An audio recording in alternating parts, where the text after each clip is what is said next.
नमस्कार दोस्तों, मैं अविराज ब्राइट एजुकेशन चैनल पर एक बार फिर से आपका स्वागत करता हूं। जिन बच्चों का मार्च में एग्ज़ाम होने वाला है, कल परसों से स्टार्ट हो जाएगा आप लोगों का एग्ज़ाम, उनके लिए ये वीडियो जो है बहुत ही खास होने वाली है। ठीक है बच्चों, और एक ज़रूरी काम से मैं 2-4 दिन के लिए थोड़ा सा बाहर चला गया था, इसलिए आप लोगों को लेक्चर नहीं मिल पाया। मैं आप लोगों से काफ़ी अनुरोध करूंगा कि आप लोग जो है अच्छे से पढ़ाई करिएगा, और जितने भी क्लासेस पिछले मंथ की दी गई हैं उनको भी ज़रूर पढ़ के जाइएगा, क्योंकि ट्रिपल सी एक ऐसा एग्ज़ाम है जिसमें पिछले मंथ के और पिछले मतलब जो पेपर होते हैं वो सब रिवीट होते हैं। ठीक है ना, तो रिपीटिशन के मामले में ट्रिपल सी का तो कोई जवाब नहीं होता है। तो ठीक है बच्चों, मैं अपनी ओर से बहुत ही मोस्ट इंपॉर्टेंट क्वेश्चंस जितने भी हो सकते थे मैं लेकर के आया हूँ। तो जो लोग भी चैनल को लाइक और सब्सक्राइब नहीं किए, प्लीज़ लाइक और सब्सक्राइब कर देना, साथ ही साथ बेल आइकन की घंटी को भी प्रेस कर देना। तो चलिए आज की मैराथन क्लास में देखते हैं मोस्ट इंपॉर्टेंट क्वेश्चन क्या है। आज का पहला क्वेश्चन है, इनबॉक्स वह बॉक्स है जहां आए हुए संदेश सुरक्षित होते हैं। कह रहा है इनबॉक्स वह बॉक्स होता है जहां जो भी मैसेज आया हुआ रहता है, रिसीव हम करते हैं जो भी मैसेज को, वो सुरक्षित होते हैं, उसी को इनबॉक्स कहा जाता है। तो क्या ये बात सही है कि गलत है? तो बिल्कुल ये बात सही है ना। हम सुरक्षित जिस मैसेज को रखते हैं उसे इनबॉक्स ही तो कहते हैं। ठीक है, चलिए अब नेक्स्ट अगला है, नामांकन करते समय नामिनीति के हस्ताक्षर किस पर लेने चाहिए। जब भी कोई फॉर्म भरते हैं नॉमिनी के लिए, तो किस के हस्ताक्षर किस पर लेने चाहिए ये पूछ रहा है। एफिडेविट के लिए, अकाउंट ओपनिंग फॉर्म के लिए, नॉमिनेशन फॉर्म के लिए, या नन ऑफ दीज इनमें से कोई नहीं। तो नामांकन करते समय जो नामिती के हस्ताक्षर होते हैं वो किस पर लेने चाहिए, तो इनमें से तो कोई नहीं है। ठीक है ना, इनमें से तो कोई नहीं है। ठीक है, बाकी अपने हिसाब से वो लोग जिस तरह का फॉर्म होता है उसमें अपना नामांकन करते हैं। चलिए अब नेक्स्ट अगला है, स्काइप सर्वश्रेष्ठ में से एक है। स्काइप जो होता है वो सर्वश्रेष्ठ में से एक कहलाता है। किसके लिए? इंटरनेट टेलीफोनी के लिए, वेब ब्राउजर के लिए, या फिर एक प्रोटोकॉल के लिए, या इनमें से कोई नहीं। स्काइप जो होता है सर्वश्रेष्ठ होता है किस मामले में? तो इंटरनेट टेलीफोनी के मामले में स्काइप जो है सर्वश्रेष्ठ माना जाता है। चलिए बच्चों अब next very very most important question है बच्चों, इसे मिस मत करिएगा। ईथरनेट एक उदाहरण है किसका? मैन का, वैन का, लैन का, या नन ऑफ दीज इनमें से कोई नहीं। इन सब का फुल फॉर्म भी पूछ सकता है। तो metropolitan area network, wide area network, local area network, या फिर इनमें से कोई नहीं। तो ईथरनेट किसका उदाहरण है ये पूछ रहा है। तो लैन का उदाहरण होता है ईथरनेट। ठीक है ना, लोकल एरिया नेटवर्क के लिए वर्क करता है। ठीक है बच्चों, चलिए अब नेक्स्ट अगला है, एड्रेसिंग मोड जिसका फार्मूला में उपयोग होता है कहलाता है। एड्रेसिंग मोड जिसका फार्मूला में उपयोग होता है कहलाता है mixed, only, absolute, absolute, relative and mixed, तीनों, या इनमें से कोई नहीं। बताइए, एड्रेसिंग मोड जिसका फार्मूला में यूज करते हैं उसे एब्सोल्यूट, रिलेटिव एंड मिक्स्ड तीनों कहते हैं। ठीक है बच्चों, याद रखिएगा। चलिए अब नेक्स्ट अगला है, लिब्रे ऑफिस इंप्रेस में जूम का अधिकतम प्रतिशत कितना होता है। सबसे इंपॉर्टेंट क्वेश्चन है ये। लिब्रे ऑफिस इंप्रेस में पूछ रहा है जूम का अधिकतम प्रतिशत कितना होता है। 500%, 3000%, 200%, या 1000%।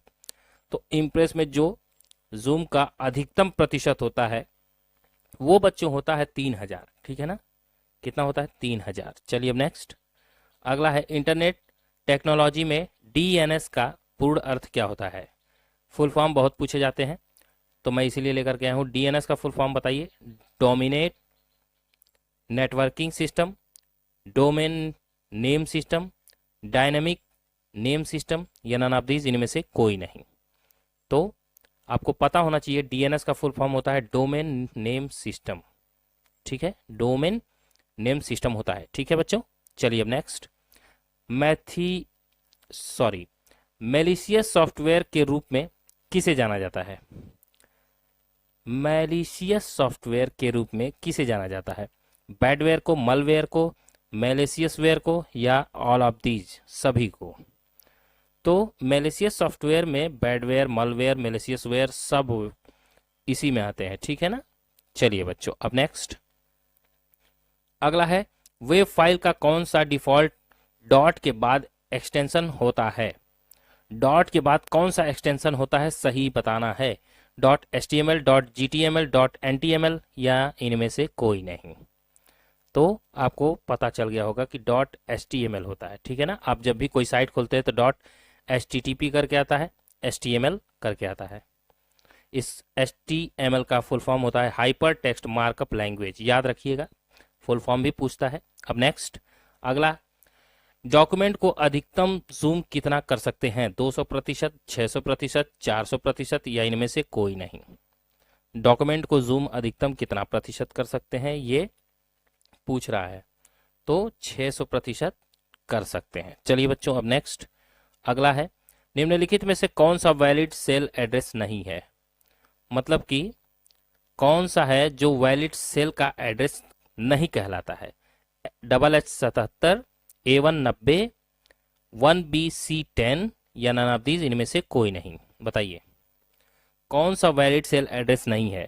HH77, A1 90, 1BC10 या नन ऑफ दीज, इनमें से कोई नहीं। तो 1BC10 जो है वो वैलिड सेल एड्रेस नहीं है, ठीक है ना। चलिए अब नेक्स्ट कैल्क का क्वेश्चन था ये। अगला है, लिब्रे ऑफिस कैल्क में रो और कॉलम के इंटरफेस को क्या कहा जाता है? लिब्रे ऑफिस कैल्क में रो और कॉलम के इंटरसेक्शन को क्या कहा जाता है बच्चों? क्यूबिकल कहा जाता है, वर्कशीट कहा जाता है, सेल कहा जाता है या इनमें से कुछ भी नहीं कहा जाता है? तो सेल कहा जाता है ना। किसको? रो और कॉलम के इंटरसेक्शन को सेल कहते हैं, ठीक है। चलिए अब नेक्स्ट, किस भाषा के उपयोग से वेब पेज बनाए जा सकते हैं? कौन सी भाषा है जिसके उपयोग से हम वेब पेज को बना सकते हैं? www की मदद से, HTML की मदद से, वेब ब्राउजर की मदद से या इनमें से कोई नहीं? तो HTML मैंने बताया था, हाइपर टेक्स्ट मार्कअप लैंग्वेज की जरूरत पड़ती है एक वेब पेज को बनाने के लिए, और मार्कअप लैंग्वेज से ही आपको पकड़ में आ जाना चाहिए, समझ में आ जाना चाहिए बच्चों कि ये एक भाषा होती है, ठीक है, लैंग्वेज होती है। चलिए अब नेक्स्ट अगला है, वेब पेज बना होता है दो पार्ट्स हेड और बॉडी से मिलकर। वेब पेज बना होता है दो पार्ट से मिलकर, कौन कौन? हेड और बॉडी से मिलकर। ये कह रहा है, ट्रू या फॉल्स बताइए। तो बिल्कुल हेड और बॉडी से मिलकर के ही तो आपका वेब पेज बना होता है, ठीक है ना। और पूछे कि वेब पेज कितने पार्ट से मिलकर के बना होता है, तो दो पार्ट से, ठीक है। चलिए अब नेक्स्ट अगला है, इम्प्रेस प्रेजेंटेशन का कौन एक संग्रह है? इम्प्रेस प्रेजेंटेशन का कौन एक संग्रह है? Only picture, slide handout, speakers notes या आउटलाइन, और तीसरा है ओनली साउंड, और चौथा है नन ऑफ दीज, इनमें से कोई नहीं। तो प्रेजेंटेशन जो इम्प्रेस में प्रेजेंटेशन है उसका संग्रह जो कहलाता है बच्चों, वो कहलाता है स्लाइड हैंडआउट, स्पीकर नोट और आउटलाइन, ये सब, ठीक है ना, ये सब के सब, ये इसी का एक संग्रह है, ठीक है। चलिए अब नेक्स्ट, डॉक्यूमेंट में स्क्रॉल करते समय कर्सर भी मूव करता है, क्या ये बात सही है कि गलत है? जल्दी बताइए आप लोग। तो ये बात गलत हो जाएगी। कर्सर कहाँ मूव करता है? जब हम डॉक्यूमेंट को स्क्रॉल करते हैं, पेज को ऊपर नीचे करते हैं, तो हमारा कर्सर वहीं का वहीं रहता है। चलिए अब नेक्स्ट अगला है, नेटवर्क सिस्टम में फाइल को प्राप्त करने या संग्रहित करने में किसका उपयोग होता है? नेटवर्क सिस्टम में फाइल को प्राप्त करना है या फिर इकट्ठा करना है तो किसका उपयोग करते हैं? FTP का, SMTP का, HTTP का या नन ऑफ दीज, इनमें से कोई नहीं। तो FTP का प्रयोग करते हैं, ठीक है ना, file transfer protocol. Network system बोला है ना, तो आपको पता हो जाना चाहिए कि ये एक प्रोटोकॉल के तहत काम करता है। चलिए बच्चों अब नेक्स्ट, CPU कंप्यूटर के केवल इनपुट डाटा को कंट्रोल करता है, क्या ये बात सही है कि गलत है? बताइए। CPU को कह रहा है कि कंप्यूटर के केवल इनपुट डाटा को कंट्रोल कर सकता है, आउटपुट डाटा को नहीं, तो ये बात तो बिल्कुल गलत है। CPU जो है आउटपुट और इनपुट दोनों के लिए काम करता है, ठीक है ना, दोनों को कंट्रोल कर सकता है वो। चलिए बच्चों अब नेक्स्ट अगला है, हटाए जाने पर फाइल अस्थायी रूप से डिस्क में हट जाती है, क्या ये बात सही है कि गलत है? जब भी कोई हटाया जाए फाइल को तो अस्थायी रूप से, मतलब पूर्णतः पूरी तरह से वो डिस्क से भी हट जाती है, क्या ये बात सही है कि गलत है?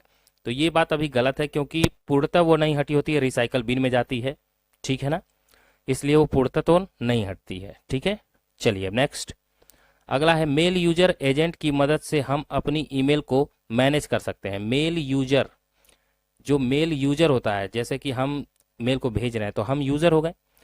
कह रहा है कि मेल यूजर एजेंट की मदद से हम अपनी ईमेल को मैनेज कर सकते हैं। क्या ये बात सही है कि गलत है?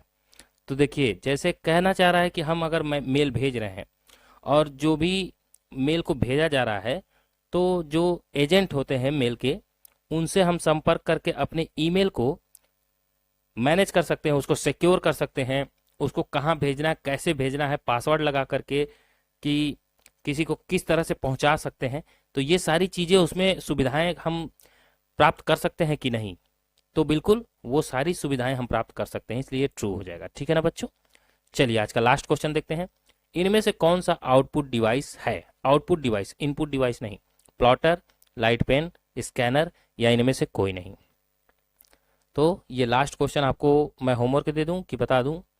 वैसे बता ही देता हूं, ठीक है।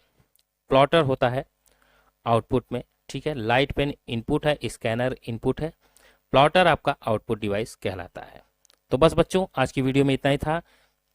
डेली क्लासेस मिलेगी और मैं आपसे तहे दिल से माफ़ी चाहता हूं कि आप लोगों को बीच में गैप हुआ, आप लोगों को क्लास नहीं मिल पाई, क्योंकि मैं थोड़ा सा ज़रूरी काम में व्यस्त हो गया था, ठीक है। फैमिली मैटर था। तो चलिए बच्चों, ठीक है। जो लोग भी चैनल को लाइक और सब्सक्राइब नहीं किए, प्लीज़ लाइक और सब्सक्राइब कर देंगे, साथ ही साथ बेल आइकन की घंटी को भी प्रेस कर देंगे, ताकि नेक्स्ट वीडियो की नोटिफिकेशन आपको मिलती रहे, ठीक है।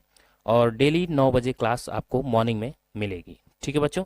तो मैं अविराज आपसे इजाज़त लेता हूँ, तब तक के लिए जय हिंद, जय भारत। और बच्चों, मेरी तरफ से आपके एग्ज़ाम के लिए बेस्ट ऑफ लक।